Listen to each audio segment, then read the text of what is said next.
Namaste everyone. Today in this video we will talk about everything that has to do with Kapalabhati. My name is Saurabh.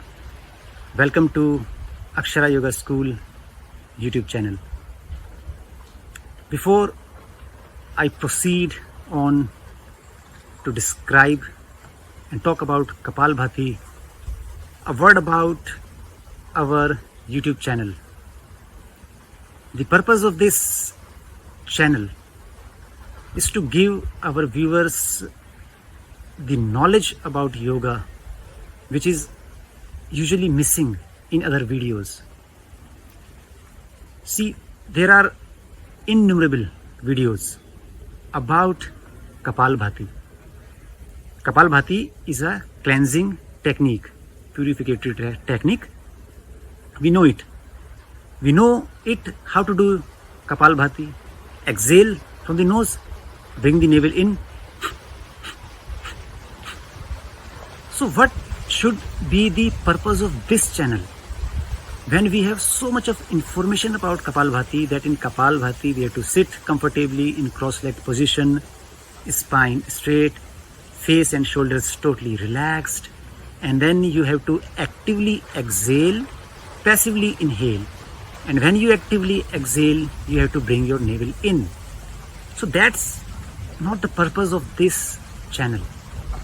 Here I am to bring you the essence of each practice and to give you and share with you that information which is missing in other channels. And that is also our purpose, to set up a school here on this farm where we give complete knowledge of yoga which is transformative and sustainable. Transformative means which can bring a real life change inside you.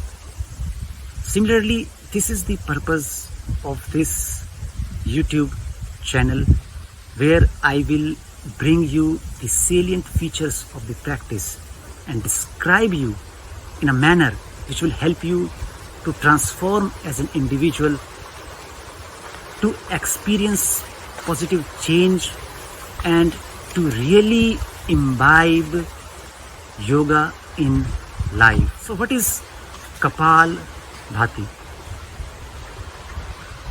Kapalam bhati iti Kapalabhati, which means that which shines the Kapala, that which shines the brain, is Kapalabhati. Now Kapalabhati is a purificatory practice. We all do purificatory practices in our life. For example, bathing, brushing our teeth, cleansing our face, combing our hairs. These all are purificatory practices. But the yogic purificatory practices are very special, developed by the yogis to cleanse the internal organs. Similarly, this Kapalabhati practice was developed.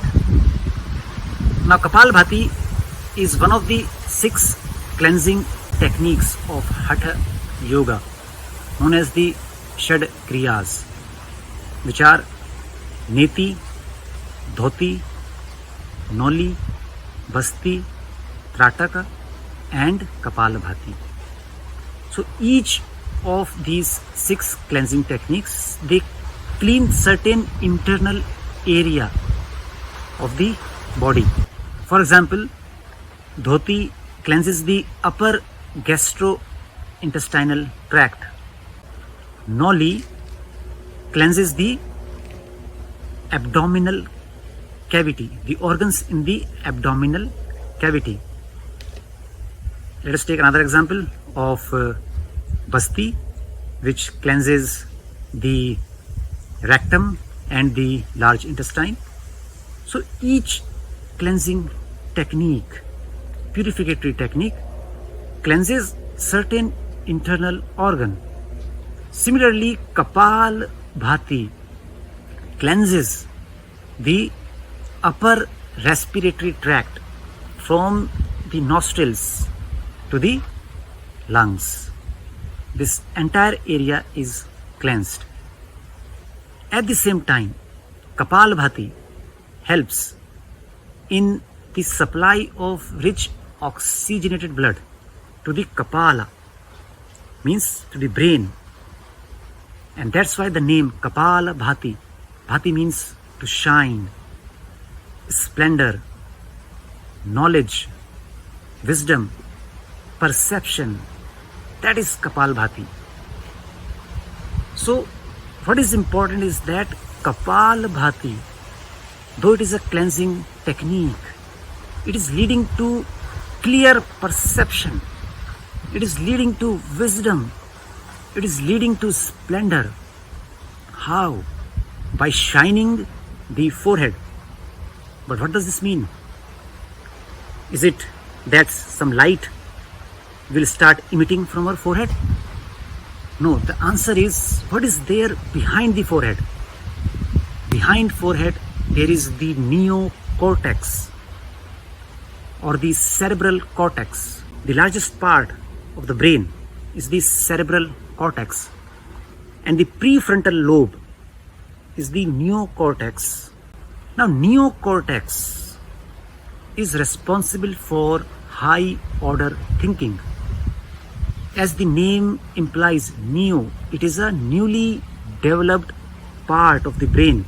When you look at from evolutionary terms, there is million of years of evolution. From that point, if we look, this neocortex is the latest development in the brain. Now this area is responsible for high order thinking. It is the center for extraordinary human perception and cognitive ability. That's why after practicing Kapalabhati, there is a feeling of lightness in the brain. So I will lead you how to experience that. So that was all Kapalabhati. So how to practice? Now before we move on to practice of Kapalabhati, we have to prepare our body and little bit our mind. There should be a certain degree of stability inside the body and the mind. And that's why it is recommended that you should practice certain asanas before you move on to the Kapalabhati. Asanas bring certain stability in the body. For example, right now I am sitting in a very stable manner. I am only able to sit stable because I have practiced asana before, and now this previous asana practice will considerably improve my Kapalabhati practice and its experience. So practice asana before. Asana will bring necessary stability in the mind and as well as body. Now what posture to adopt for Kapalabhati? Right now I am sitting in Padmasana. It is a comfortable posture for me. For others it may not be comfortable, so you can sit in Ardha Padmasana, only one leg on top of the other. This is known as Ardha Padmasana. I will prefer for myself Padmasana. Now once you have adopted the posture, now before starting the practice, you have to cultivate a sense of awareness. It is with the component of awareness that a practice becomes a yogic practice. If awareness and necessary consciousness is not there, the entire practice will be reduced to a mere exercise. You will be just like a pumping system. pumping out like a generator, something which is there inside you, extra or the residual carbon dioxide, like a machine, you'll be pumping out. So we don't have to reduce ourselves to a pump, though this will give us certain physical benefits. That is still there, benefits are there, but we have to go further. We have to move one step further. So once you sit in the position, now cultivate a sama sthiti, a balanced state of body and mind. What is that? It means withdraw the effort that is going into the sitting position. Once I adopted the Padmasana position, now I am withdrawing the unnecessary effort. Now don't make an effort. You have to sit with the spine erect, but don't lost in making an effort to make this spine erect, to keep your body stiff. Just withdraw the unnecessary effort that is going into the posture. That is known as the sama sthiti. Now as soon as you come into the sama sthiti, you are established in the present moment. Now you are not in the past or in the future. You are established in the present moment. And now start your practice. So the practice is, we have to exhale forcefully, actively, and at the same time we have to pull our navel in.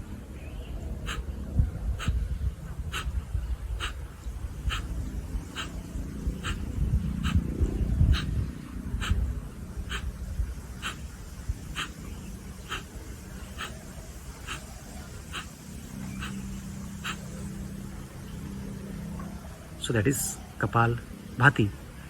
Now when we are exhaling actively and forcefully, what is happening?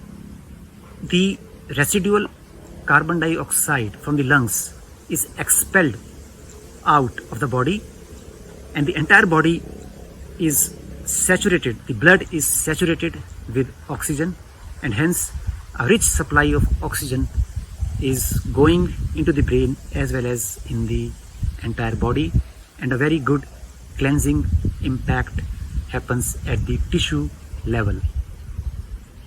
So what should be the duration of practice? Now we can divide it into beginner, intermediate and advanced.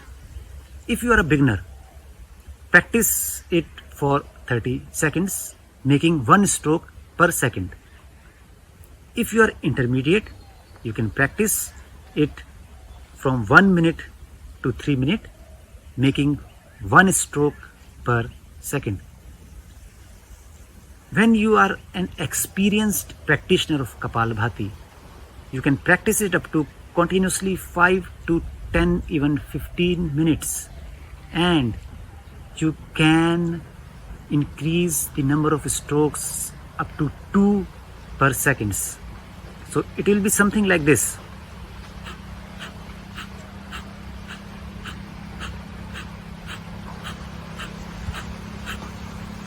So what I was doing, I was making strokes, 2 strokes per second. This is for advanced practitioners. So that was the technique. This technique we all know. Many videos are there from where also you can learn. But why I am here? What is the purpose of my teaching? The purpose of my teaching, as I said in the beginning, is to bring a transformative effect, to see the real transformation in your personality. You should be able to remove some of the afflictions of the mind and experience inner happiness. then we can say that we are doing some yoga. So always remember, before starting the Kapalabhati, come into the Samasthiti, practice Kapalabhati as per the instructions given by me, making strokes, exhalation, forceful exhalation, and pulling the navel in with eyes closed. Now, your focus should be either at the tip of the nostril or at the navel. I would prefer to keep your focus at the tip of the nostrils so that you are fully aware of each and every exhalation.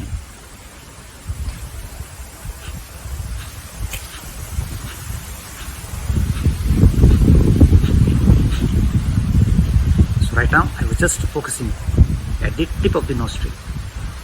Suppose you practiced Kapalabhati for 1 minute. After that, do not immediately open your eyes. So what we have to do after that? After that, when you stop the practice, just observe the changes inside the body, inside the mind. Now this phase of observation will transform you. It will be the game changer. Now here what you will experience. You will experience clarity in the forehead region. You will experience that the number of thoughts have been reduced. You will experience a kind of expansiveness within yourself. So these are the changes that you observed, that you witnessed, maintaining perfect equilibrium or samatva. Now you can relate samatva. I told you, before start of the practice, come to the samasthiti, means a state of equilibrium where you are not attached nor averse to anything inside you or outside. You are just there. You are maintaining a presence. After Kapalabhati, again you will observe the changes like a witness. These changes are not yours. You are just observing them. And when you observe them like a witness, maintaining perfect equanimity, then there is the birth of wisdom. We call it pragya. Ritam bhara tatra pragya, as Patanjali says. Ritam bhara pragya. The consciousness is now filled with the cosmic laws, with the knowledge of the cosmic laws. Now you know, after Kapalabhati, every time when you will observe, you will very keenly, very clearly understood, okay, this is the way how to calm down the mind. I worked on my breath, and when I observe, there are certain changes. I felt lightness in the forehead. I felt there are no extra thoughts, and when thoughts are reduced, I found a deep sense of relaxation and calmness, and that relaxation percolates into my body. It means there is a connection between mind and body, body and mind. This is what is this? This is the emergence of pragya, and that will change your life slowly, slowly. So do the physical practice with correct instructions, but there is something before the practice and there is something after the practice that is very important. And to communicate that, I am here. And this is how we teach each and every practice of yoga at our school, located on a sustainable farm. Now, what are the benefits of Kapalabhati? Physical benefits. There are many benefits. We all know it again. All the abdominal organs, they receive very good massage. All the organs in the abdominal cavity will remain in perfect health. Your stomach, your pancreas, your liver, your kidneys, your intestines, all will function properly and maintain the perfect health. On circulatory system, it has a very good effect. The blood circulation improves throughout the body. Your cardiovascular system also strengthens. It is very good practice for heart and for the lungs. So benefits are innumerable of Kapalabhati, and it cleanses the lungs of the residual carbon dioxide. But I would like to especially focus on the precautions and contraindications. So what are the precautions that you have to take? Number one is to keep your spine erect. You have to keep your spine erect. You cannot do Kapalabhati in a slouching manner like this. It is very dangerous. It can create some catch in the muscle catch. It can give you in the back, or in some cases, extreme cases, it can lead to slip disc. So make sure that your spine is straight. At the same time, do not overarch. Do not put too much effort. That is also not going to help. Just maintain the normal curvature of the spine. This is the pose. First precaution. Second precaution, keep your face and shoulders totally relaxed. Do not put a strain on the face while you exhale. Sometimes it happens because when you put exertion on the wrong place, sometimes you try to exhale from the chest. If you exhale properly from the abdomen, your face will be totally relaxed. Again, do not put any strain on your face. It can lead to some muscle catch in the facial area, in the face area. So these are the two important precautions that you have to remember. One more precaution is that your abdomen should be empty.